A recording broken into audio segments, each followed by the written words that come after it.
байна. За би арай нэг өдөр 2 бичлэг оруулж байна. Нөгөөдхөө оруулчихсан.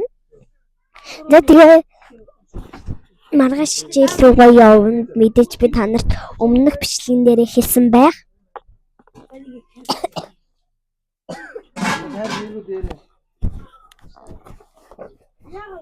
За тэгээ би ингээд амлсан явсандаа шинэ жилээс өмнө харин сав хүрсэн болохоор би мэд авсан.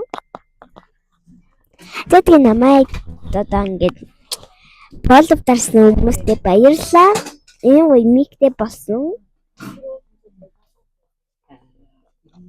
Одоо би ингээд цаашаа мигтэйгээ бичлэгээ оруулах болно. За тийм та нар намайг сайн дэмжиж өөрөө дараачихаа бичлэг гэхээр маргааш оруулна. 1 сарын 19-нд одоо бараг өөр битгий болоосоо өглөө битгий болоосоо л гэдэг болж байна. За та нар сапа дараа, лайка дараа дөгөөрэй. Одоо ингээд миний дагах одоо миний ингээд сап нэмэгдээл би илүү гоё хөгжилтэй.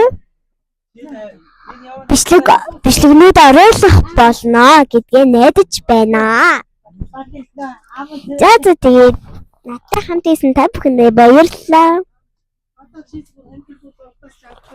Бүгд хайртай шүү.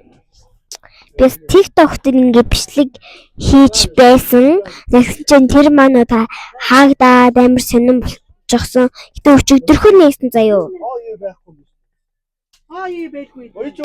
Тэгээд тиймэрхүү байсан байх лээ. За тэгээд бүгдэнд хайртай шүү. Баярлалаа. Баяртай.